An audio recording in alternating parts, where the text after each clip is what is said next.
the 19 firefighters that moved down to that safe zone, that information is with them. It's not with us. We don't have, in everybody we interviewed, in the information we gathered, it says exactly why they made that move. But the Boulder Springs Ranch was very much a safe zone. And we do have communications from Division Alpha that says we're moving through our escape route to our safety zone.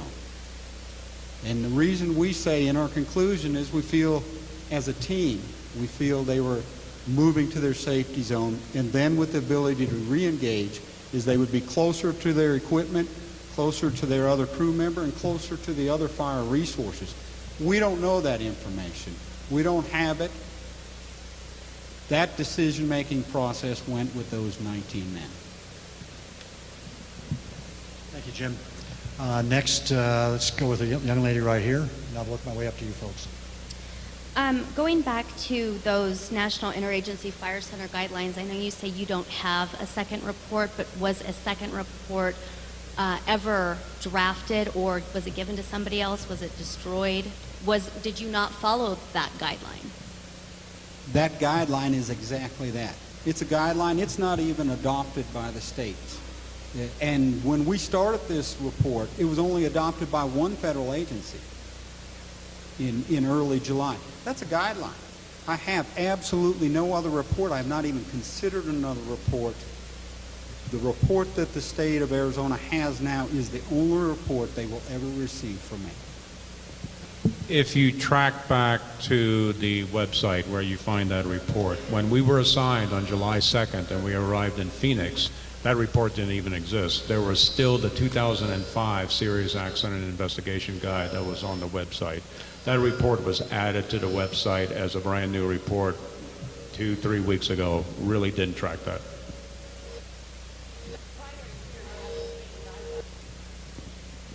I'm sorry. Those guidelines existed for years prior, at least to back to 2011. It has been around for a while, but again, it's not adopted by all agencies, and in this situation, it is not adopted by the states. Yes, here in the front. Jeff DeMann, I'm an independent reporter. You were talking about the fact that there was some use of cell phones that were put in their pockets shortly before this so-called blackout time. I'm kind of curious, was there ability to get radio signal to their location? Was there cell signal in their location at that time? Or was the topography and the weather conditions preventing any contact with them whatsoever? Or was it just elective by them not to make contact with anybody? And you will read in the report at 1637, that was the first time that Division Alpha came back on the radio as they moved. And they may have elected not to communicate outside because they were just walking, they were moving. But at 1637, he made an unsolicited call to the aerial suppression module, the airplane that flew over that was guiding the air tanker, the DC-10, in looking at a route to place in front of Yarnell as the fire was to the east and advancing towards Yarnell. At 1637, he made a call, and he stated that was a good place to put the air tanker drop north of Yarnell. Unsolicited. So he had radio communications, and then 2 minutes later is when they realized that the fire had come around the corner of the canyon. And we did ask for the tracking data because you can track cell phones to identify, but when we asked for that data, there aren't enough cell towers in the area that they can use for triangulation, so we weren't able to use that as a tool. Okay. Gentleman right there with the second one back. Joe Sharkey from Al Jazeera America. Back to the family meeting, which was obviously enormously difficult for you guys. Can you give me some specifics on what the source of the pushback and the anger that you talked about was? I think from the families, and it was tough. It was tough for me. It was tough for all of us, and it was very tough for them. Just happened to redo it. Communications. You know, that time period that you talked about, that 30 minutes, and the tracking, those two things are two things that they feel that that's where the wildland fire community needs to go. Those were probably the two issues that they talked about the most, but it was tough. It was gut-wrenching time. Okay, young lady right there, four rows back. Hi, Cindy Carcamo again with the Los Angeles Times. According to the report, it seems that all policies were followed. So my question is, does it stand to say that unless current policies are changed, that this kind of tragedy could happen again?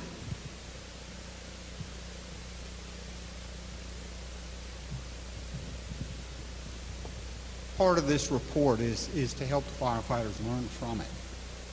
I think you will see changes into the future here. But right off the bat, the first step is the firefighters being able to read this report and to learn from it, to analyze it, to ask the questions that are in it. And that whole process is geared towards preventing this type of incident in the future. Jackie, the gentleman on the left-hand side there, in front of the cameras with his hands up. Jonathan Lowe from CBS 5 News again. I'd like to direct this question to Mr. Hunt.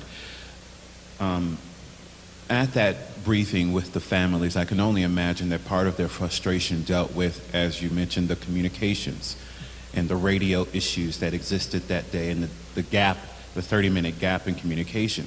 How do you explain that to the families, knowing that their loved one sacrificed their life and their safety, went into this situation and didn't have something as simple as adequate radio communication? I don't know if they did not have adequate radio communications. As Jim had said, they had communicated with aircraft, and so as far as we know, their radios were working. They could communicate. They just did not communicate. And some of that is pretty common during a wildfire that is starting to broach houses and the activity that goes with that. So we just don't know why that break in time is. But yes, it was very difficult talking to the families about that. That break in communications is not, or the time length that we haven't talked to those folks, that 30 minutes, is not that uncommon in wildland fires if their supervisors think that they're in one place and relatively safe. That's not that uncommon. But that's one of the things we'll look at in some of the recommendations is, what type of time length should we look at? Scott. The gentleman standing right in front of you, Jack. Bob Richardson with NBC News. For Jim or Mike, again, I know it's speculation as to why they left the ridge. In your investigation, did you find alternatives to what they did, number one? And number two, whose decision would that be to leave the black zone and go into the canyon? There are alternatives, and we discuss it in the report. They could have stayed right where they were. They could have proceeded north and come out toward Model Creek, which is actually where one of the crews thought they had it. There was also a way that once you got to that saddle, before turning and going into the canyon, you could have gone off the backside toward Highway 89 as it heads down toward Congress. That would have been one of the options as well, none of which they obviously took. I'm sorry, and the second part of your question? The decision, who made that decision?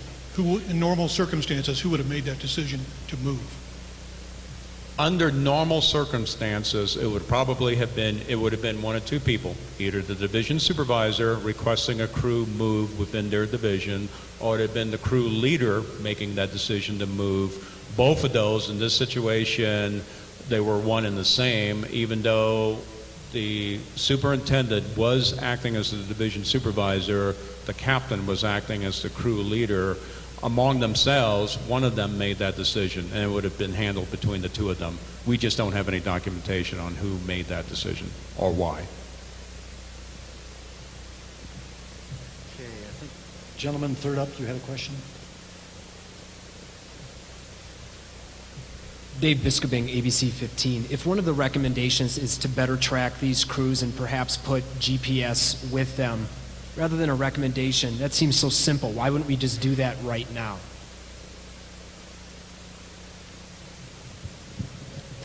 You know, I think that's something we'll look at very carefully.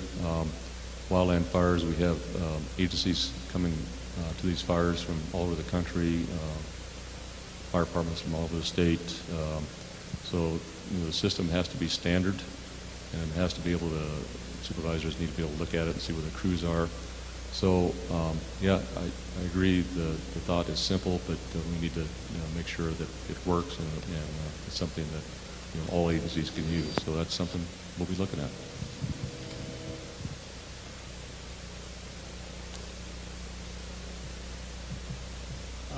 I think we finish up on this side right here. No, let's go right here. I've been waiting and been passed around. I want to question. I'm the father. My name is David Turbyfill, and you guys cite your seven recommendations, and it does not include fire shelter technology improvement. And on page 87 of the report, you have a very optimistic material temperature standards for all the materials that were found at the site.